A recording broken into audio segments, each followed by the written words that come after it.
This morning, I am very excited to introduce Dr. Lowry, one of our chief residents here. Dr. Lowry is from Cumberland, a small town in northern Wisconsin. She completed her bachelor's degree in biology at the University of Wisconsin-La Crosse prior to enrolling in medical school in the Wisconsin Academy of Rural Medicine, also called the WARM program, through UW. During residency here at UW, her research has focused on maternal location of residents and subsequent obstetric outcomes.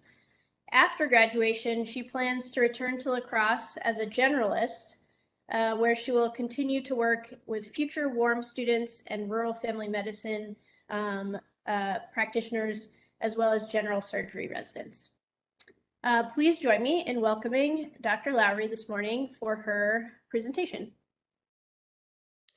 Thank you, Dr. Bizzuto. So this morning I'll be talking about the history of paid parental leave. I do not have any financial disclosures to discuss.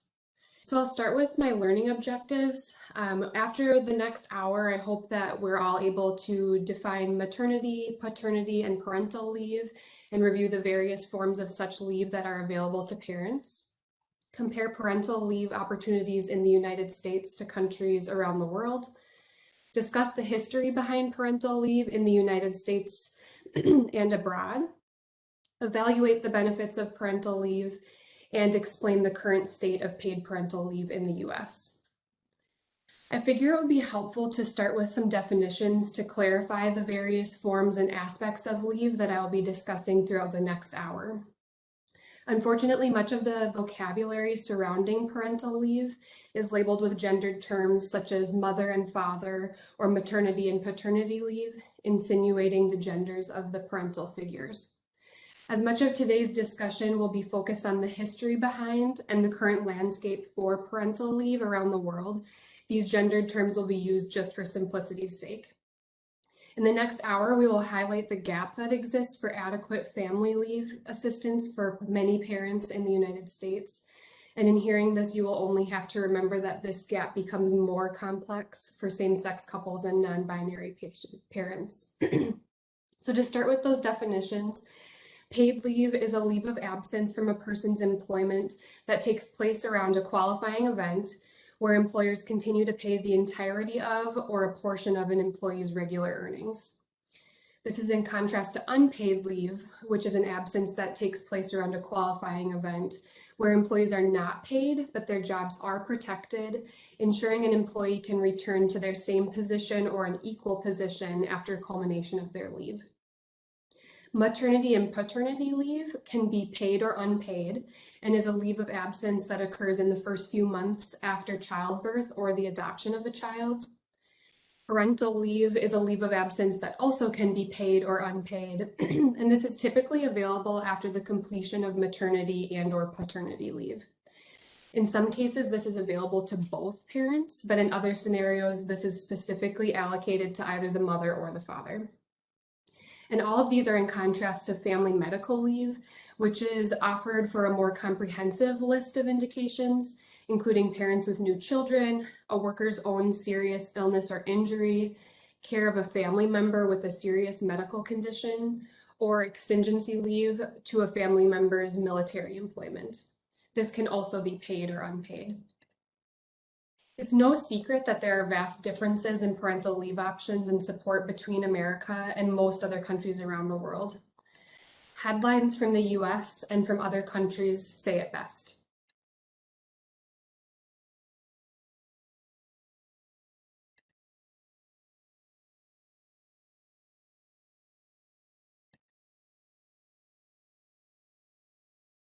So here are the facts.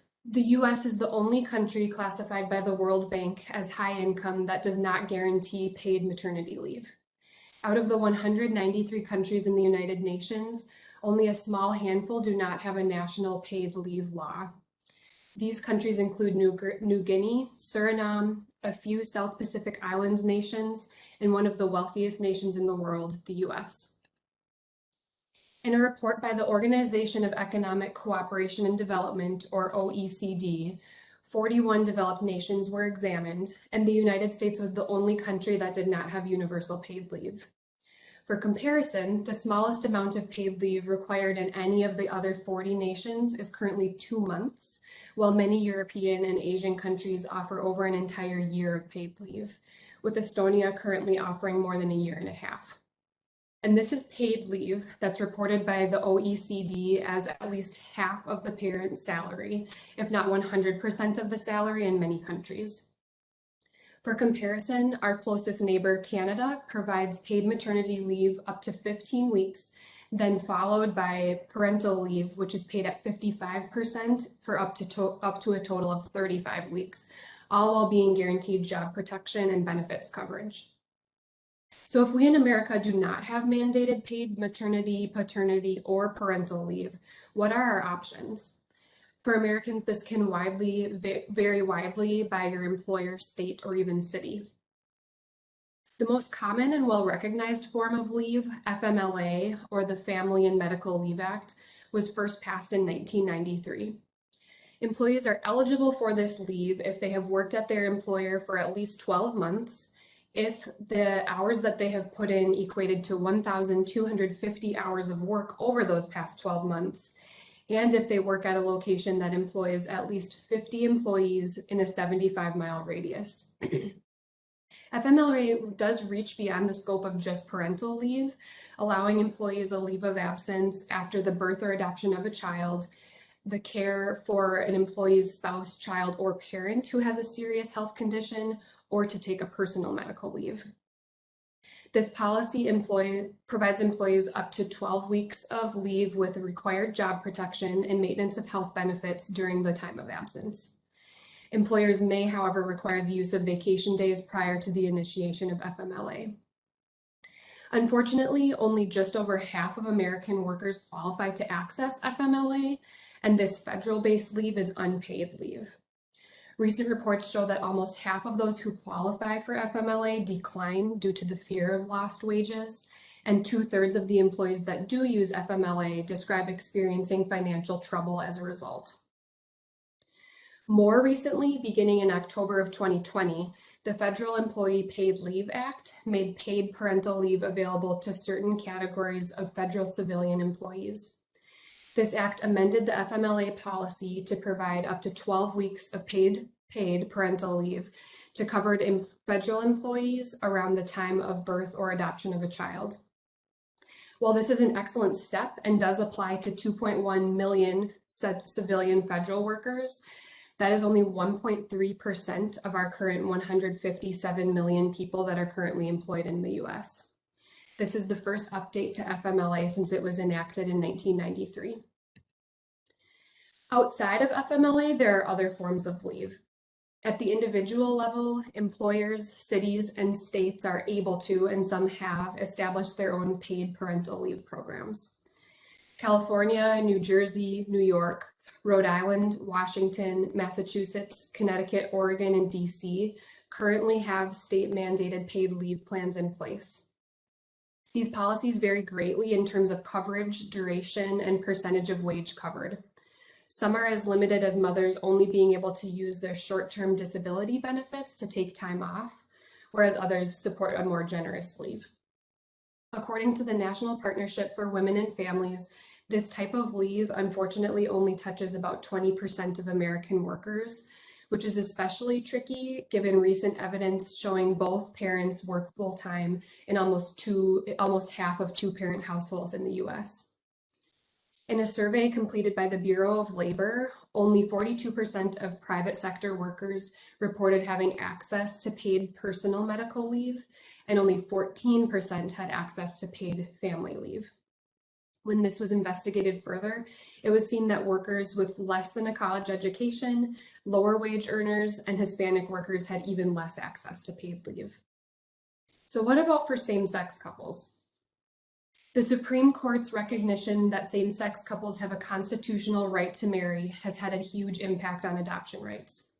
While Obergefell versus Hodges didn't explicitly address adoption, this 2015 ruling did recognize that one of the benefits of marriage involves adopting children. 1 year after this, the only remaining state that had a same-sex couple adoption ban, Mississippi, was blocked from enforcing this. There are caveats to this, however. First, the couple must be married, since that is what the Obergefell case discussed. Second, the ruling states that the government must not discriminate against same-sex couples, but said nothing about discrimination by private organizations. While many states do have anti-discrimination laws that help to prevent private organizations from discriminating based on relationship status, 11 states still allow this refusal. In response to this, a number of states have passed laws allowing faith-based, state-funded child welfare agencies to refuse to place children with same-sex couples. No one knows how the justices would rule a case if it were to make it to the level of the Supreme Court. However, it would not be surprising to see a ruling that favors sympathy to protecting religious freedom, as rulings frequently recognize private individuals and organizations as having a First Amendment right to not be forced to take actions that conflict with their beliefs. On the bright side of all of this, FMLA does apply equally to same-sex and opposite-sex couples. After the final rule amended the definition of spouse to FMLA in 2015, people in same-sex marriages can now use FMLA to care for their loved one. This further applies to those who perform parental duties without biological or marital ties. This includes time after placement of an employee with a child for adoption, or time to bond with a new son or daughter, which is broadly defined to include biological, legally adopted, foster, stepchild, legal ward, or child of a person standing in loco parentis. This means acting in place of a parent, so this can include an LGBT parent who is raising a child but has no biological or legal relationship to the child. This is particularly important in states where same-sex couples cannot legally adopt. If they cannot adopt, they can still stand in loco parentis to the child and take a leave to bond. But we still have to remember that only half of Americans have access to FMLA and that this is still an unpaid leave. State laws vary on maternity and paternity leave coverage for unmarried same-sex couples. So how did we get to this point? What is the history behind maternity and parental leave? As women were introduced into the workforce, first during the Industrial Revolution, they were often thought of as temporary workers, with the assumption they would only be employed up until they were married and had started a family. The global groundwork for national paid parental leave was laid by the International Congress of Working Women, who are pictured here, in the early 1900s. This group demanded fair labor standards in the wake of women being pulled out of homes to fill employment gaps that were created by deployments during World War I. They fought for paid maternity leave as a necessity and a social right. Ultimately, a policy surrounding this idea was adopted by the International Labor Organization in November of 1919. Over the next 2 decades, many European and Latin American countries began putting these policies into law. Many women entered the workforce to replace their departed husbands' salaries and to support the war effort at the start of World War II. And this process was expedited in many other nations, especially in Europe.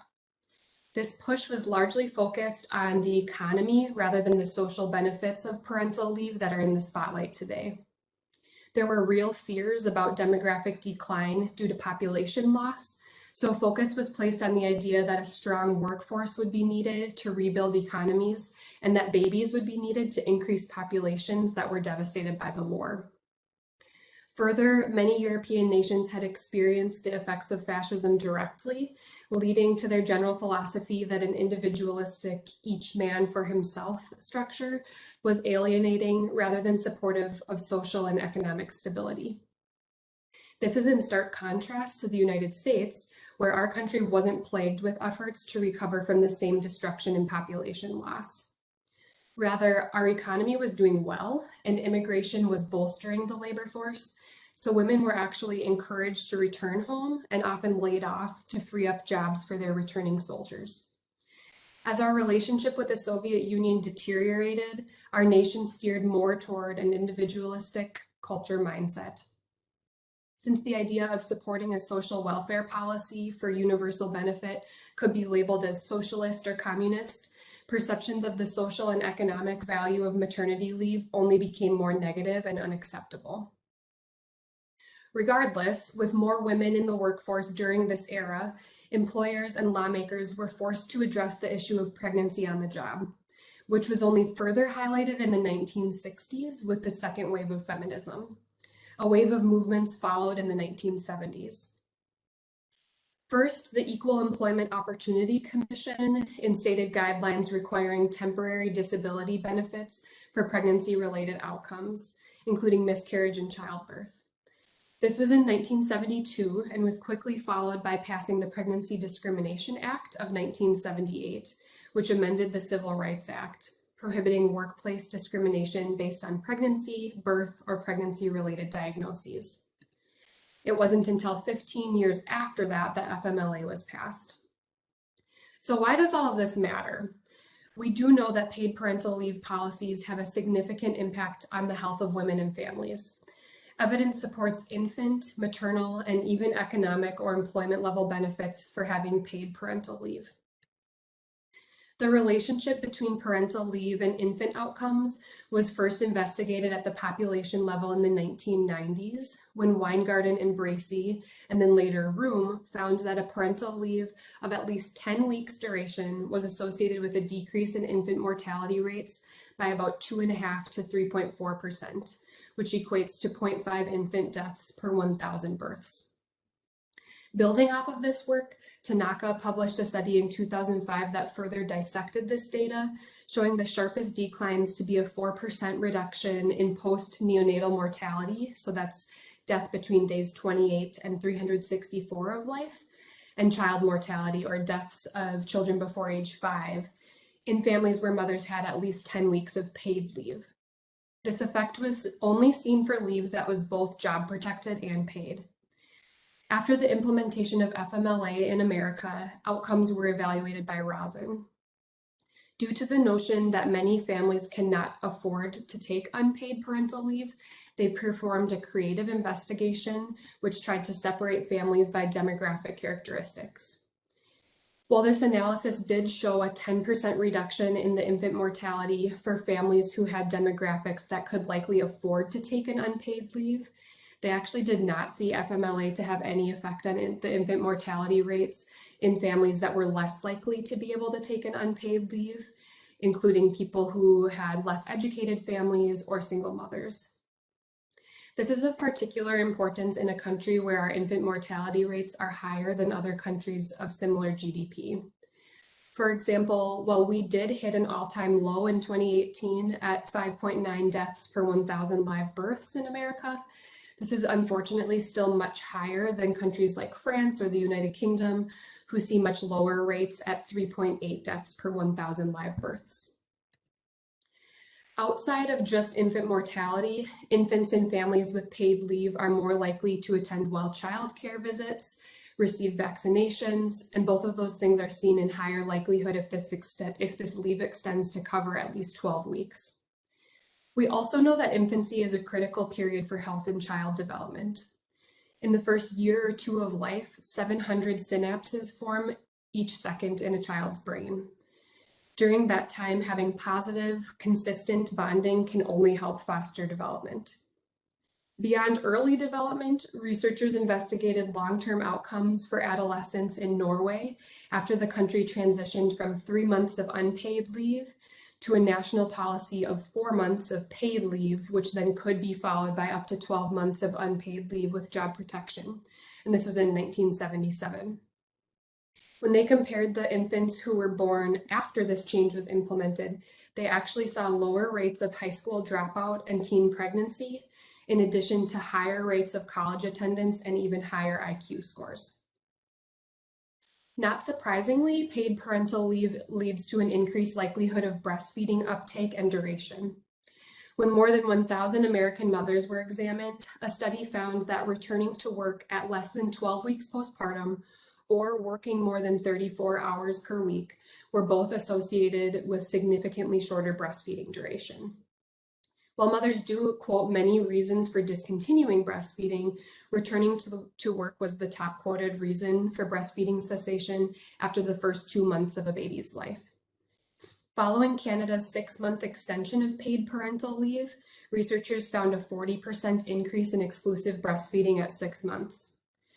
As we know, there are many short and long-term health benefits that breastfed infants gain, including a strengthened immune system and a decreased risk of SIDS, necrotizing enterocolitis, respiratory and diarrheal illness, asthma, hypertension, and even obesity. Further, we have seen improved cognitive outcomes by stimulating positive neurological and psychosocial development, and of course, improved bonding with the mother. This bonding relationship is beneficial for more than the baby, though, with both mothers who breastfeed and mothers who have paid leave showing decreased rates of postpartum depression.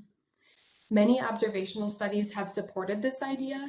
One such report stating that mothers who have less than 12 weeks of maternity leave or less than 8 weeks of paid parental leave have an increased risk of depression and actually a reduced overall health status.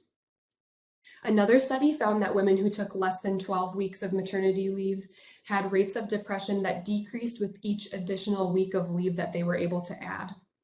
Yet another reported that this pattern continued well beyond 12 weeks, with a decrease in depression lasting until a 6-month leave postpartum. This duration has also been linked with a positive impact on the mother's physical health. This in turn has additional benefits for the infant, as postpartum depression prevents mother-infant bonding and has negative effects on a child's cognitive, social, and emotional development. Further, we have seen that when mothers have access to paid leave, they are more likely to return to work after giving birth. This increased rate of female employment is seen in higher proportions in low-income families.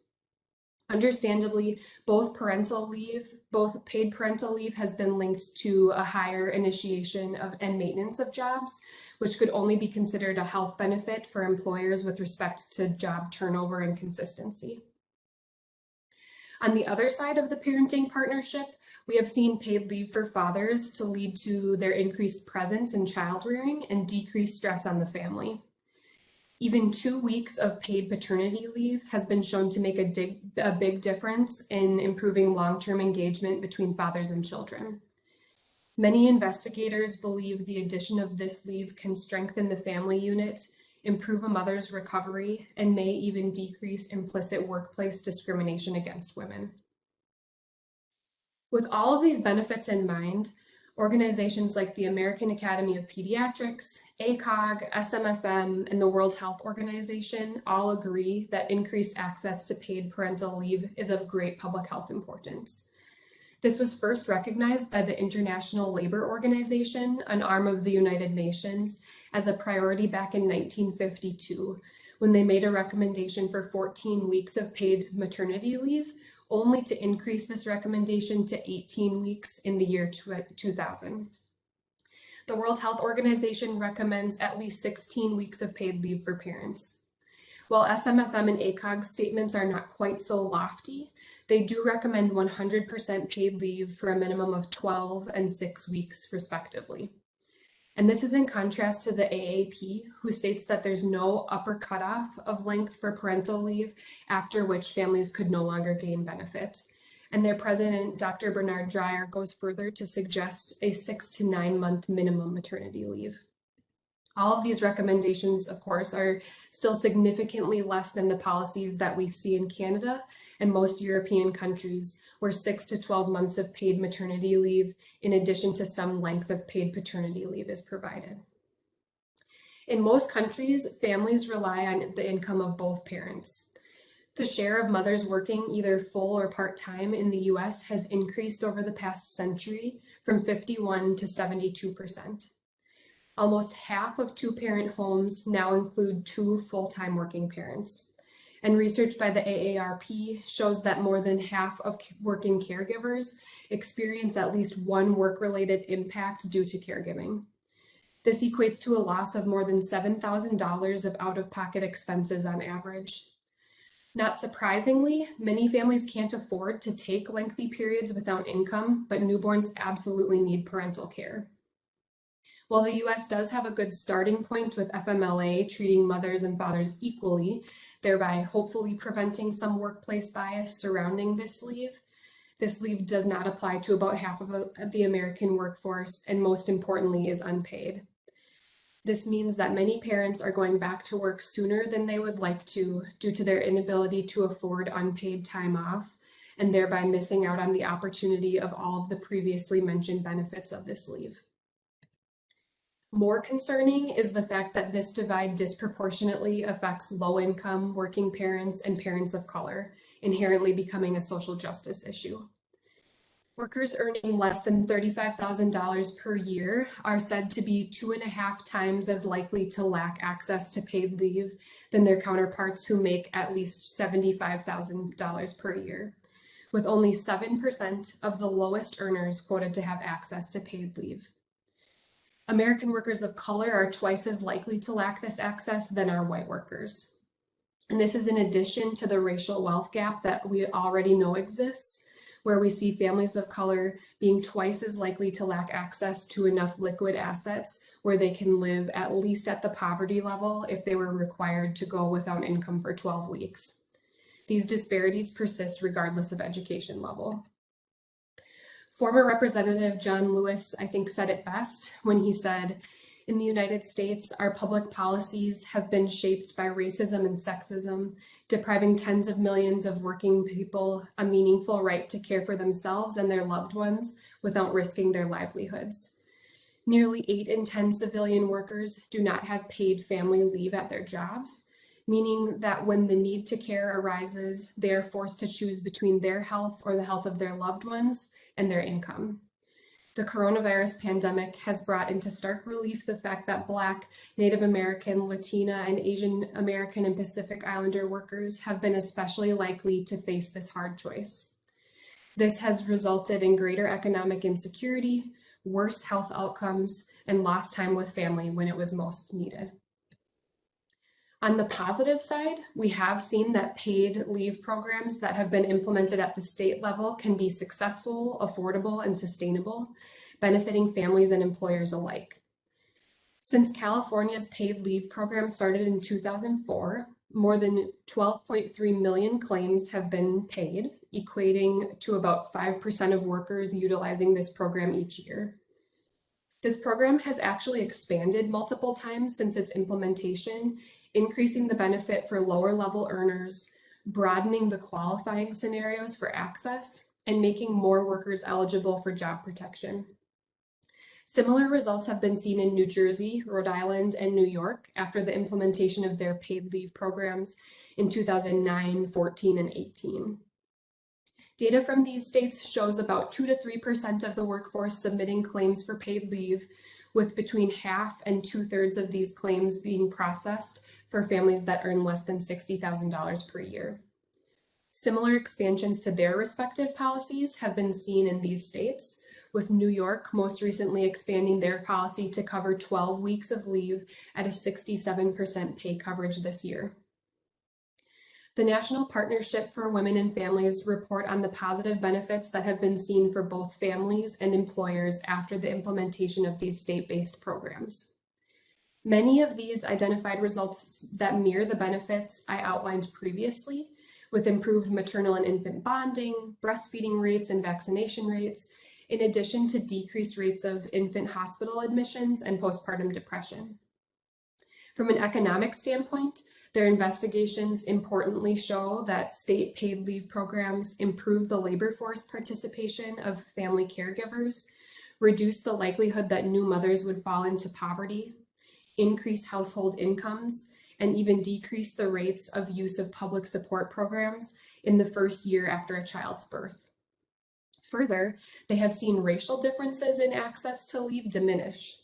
For example, prior to the implementation of California's paid leave program, Black women took an average of 1 week of maternity leave compared to 4 weeks of leave for the average non-Hispanic white woman. After this implementation, mothers in both groups took an average of 7 weeks of leave. From the employer point of view, the National Partnership for Women and Families found that the vast majority of California employers reported no negative effect on the implementation of their paid leave policy, commenting on a positive effect on employee productivity, profitability, and performance. Research completed by a group of HR professionals that initially opposed California's proposed paid leave program, the California Society for Human Resource Management, found that few businesses reported challenges from workers taking leave and that they saw the law was significantly less onerous than they had anticipated. Similar acceptance by both small and large businesses has been reported in New Jersey and New York. Specifically, small business owners who would be less likely to have employees that are covered by FMLA state that these programs have made their recruitment more competitive and reduced their business costs by making this added benefit much more affordable for them. Additional reports from employers in these states highlight improved employee morale and decreased employee turnover, quoting a 10% increased likelihood that employees would return to work after their leave if they used a paid leave policy than if they took an unpaid leave. In comparison to being allowed no leave at all, women were 93% more likely to be participating in the workforce 1 year after the birth of their child if they enrolled in a paid leave program. So what can we do now? 89% of Americans believe that mothers should have paid leave, and 69% believe the same for fathers. This figure has remained roughly the same for many years and includes support across the political spectrum. While the majority of Americans and many Democrat and Republican lawmakers support a national program for paid parental leave, where the opinions differ is on how this leave should be funded. The new 2020 policy for paid leave to federal government employees that I mentioned at the beginning of the presentation is estimated to cost $3.3 billion over the coming 5 years. And knowing that this only affects 1% of the population, paid leave for all would be quite expensive. President Biden first proposed a $225 billion package for paid family and medical leave this April. This is part of his Build Back Better bill, which also allocates funding to universal pre-kindergarten programs, child tax credits, healthcare spending, affordable housing, home care, and climate change. Originally, this plan proposed up to 12 weeks of paid leave for a newborn or care of a family member across the lifespan. Following this proposal, 82% of those Americans who were surveyed stated that they would support the bill, but only 47% of these respondents supported government funding for this leave. As many of you may know, since that time, this proposal has gone through many iterations. At one point, paid family leave was completely removed from the budgetary proposal, only to subsequently be placed back onto the Build Back Better bill, but now as a 4-week proposal rather than the initial 12 weeks. The support provided by this proposal would be enough to cover 2 months of rent, 3 months of childcare payments, or more than 3.5 months of food for a worker with a median income. As of mid-November, this total bill, so in total it's $1.75 trillion, was passed by the House by a vote of 220 to 213. Negotiations currently continue in the Senate, but many people believe that paid parental leave is likely to be dropped in the upcoming negotiations. As OBGYNs, a general awareness of federal and state laws to protect our patients and their jobs is a minimum. For example, pregnancy discrimination is prohibited by both federal and state law, yet cases that are reported to the U.S. Equal Employment Opportunity Commission are increasing, with nearly 1/3 of these reports being termination on the basis of becoming pregnant. Federal and some state laws also require employers to provide a reasonable break time and private space, which is not a bathroom, for pumping. If there are complications during pregnancy or the postpartum period that require an extended leave, this can often be extended under the Americans with Disabilities Act. In terms of advocating for leave for our specific patients, having patients start by reaching out to their employers for guidance first on their specific leave policies is a good start. Then, if necessary, an attorney or free legal aid service could be considered. An up-to-date list of pertinent laws for each state is available at abetterbalance.org, with additional resources at nationalpartnership.org. This is yet another intersection between our career as OBGYNs and social determinants of health that, if improved, could make a big difference for our patients. While the list of our advocacy action items only seems to grow with time, I would argue that this is an area that we should understand so that we can best support the growing families for whom we care. As John Lewis highlighted, the COVID-19 pandemic has exposed inequalities in our country, ranging from childcare to job security to gender and race. Since the pandemic began, more than 3 million women have left the US labor force due to difficulties finding childcare or adequate care for family members during times of illness, quarantine, or local shutdowns. This has limited the number of employees in our workforce, our economic output, our ability for economic growth, and subsequently our social outcomes.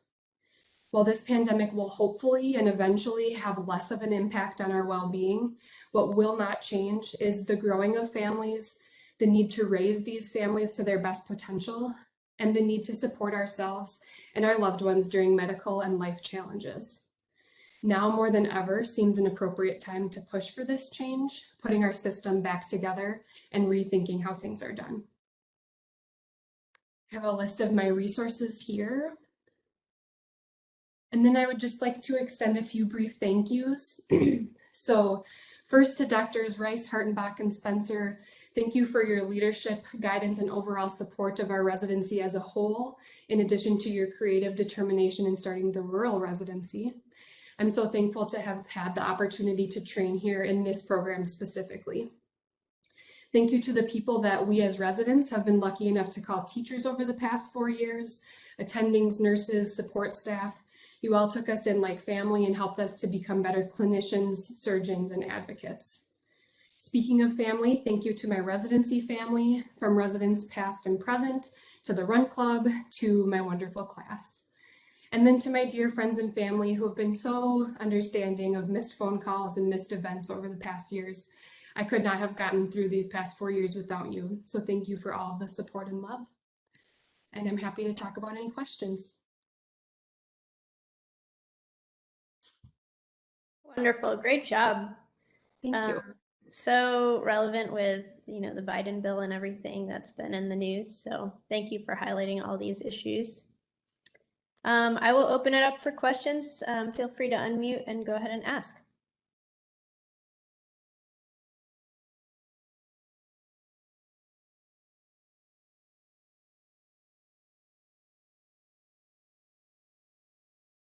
Alexa, it's been a great job. I feel like I thought I understood some of the landscape for parental leave and what options were out there, and I find that I'm actually just more frustrated by the way that we stand in relation to the rest of the world on support for parents. I was wondering if you could speak about any avenues that you see that you thought would be actually particularly effective in approaching legislators about, as you mentioned, we've got so many things that we need to be talking to our legislators about, to our government about. Anything that you think that would be effective in talking to people about making moves on paid family leave, since it looks like it's not going to be working in this next iteration of the bill? Right. I think the thing that I found most helpful, it's tricky, we get notified about times when we can go to the Capitol and have a presence and, potentially even speak. But it's not something, at least locally, that I've heard of being in the spotlight, at least in recent times. So as basic, or maybe feels like you just might not make much of a big difference, the idea of writing a letter or making a phone call to a senator, I think, is one of the more, one of the better ways to start. I think the other thing is just general awareness. And so, while we individually may not be able to make a difference at the national level right now, we at least can be advocates for our patients specifically and try to find the best opportunities for them.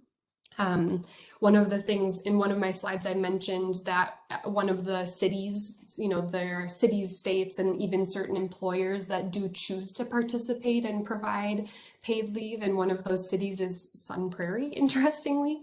So in the Partnership for Women and Families, that's the resource that I used to look up individual you could look up individual employers, like UW does provide 6 weeks of paid leave for residents. I would assume it's the same for faculty, but Sun Prairie as a whole for city workers actually has 12 weeks of paid leave. So things that I never would have known, but that going to that resource can hopefully be helpful. That's, kind of on an individual level, but being our individual patient advocates matters too.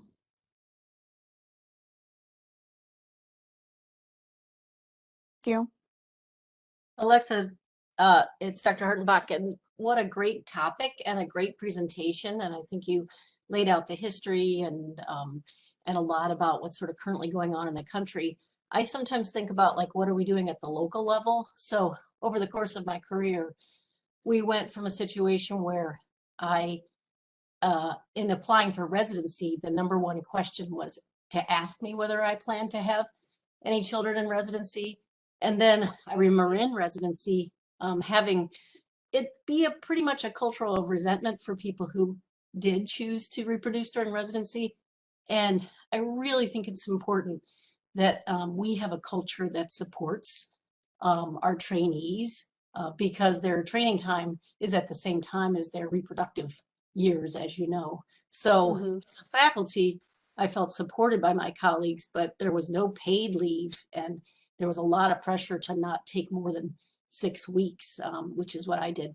So I guess my question to you is, how are we doing in our residency program and in our department right now about supporting our trainees regarding this topic? Because it seems quite common for us as physicians to say, oh, this is the way it should be in the world, but not necessarily take care of business in our own programs. So I'm just wondering how we're doing, and what do you think could be done to improve the situation for our current trainees? And I don't mean to put you on the spot, so just share what you feel appropriate. Yeah. No, I think that's a really important and great question. I think I actually have a somewhat positive answer because I think that this changed for the better within the past couple of years. So at some point, I think maybe around 2 years ago, the policy at the UW level changed, which then the Department of OBGYN for our residents took on as well, which provides 6 weeks of paid leave for all trainees. And then in addition, there are specific allowances beyond that may be unpaid, allowing you to use vacation. And then ultimately from the ACGME level, allowing up to 12 weeks of leave total in the 4th year of residency without having to make up additional time. So speaking personally as someone who will hopefully not deliver until the end of January, but is due coming up soon, I was able to kind of figure out how to mix and match that. And my current plan is to take 8 weeks total right after delivery, in addition to having, a couple of other vacation weeks throughout the year to split up some time off. So I think, it's still nothing compared to European countries and other places around the world, though you add training to that, and it's like very tricky to talk about taking an entire year away from a residency program. I feel like what we've done in the past couple of years is actually huge steps in the right direction. Dr. Hartenbach, this is Jessie. Just wanted to put in a quip as well as the other pregnant resident. I'm also going to be taking 8 weeks and probably going to be extending a little bit of residency in order to do so, which I'm really not at all bothered by. And I'm glad that I'm getting the support from the department to do that.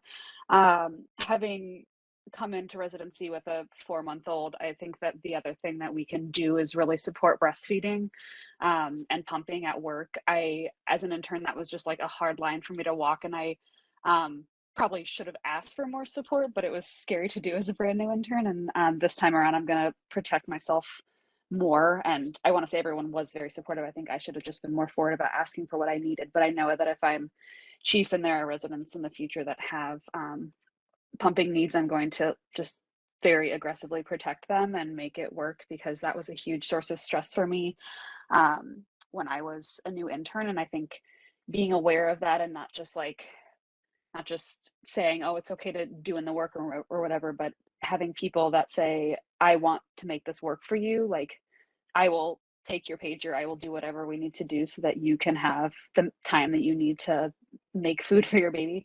And so I think that that's something in our culture that I hope we can kind of continue to improve upon in the coming years.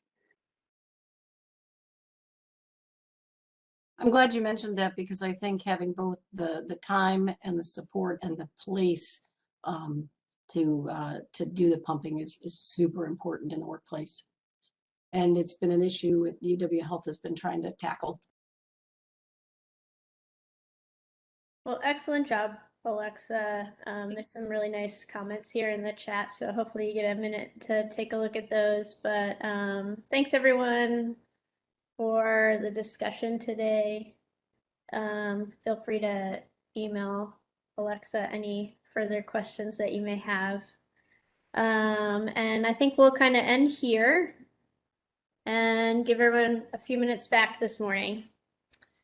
Thank you, Dr. Lowry, and everyone else. Enjoy your days today.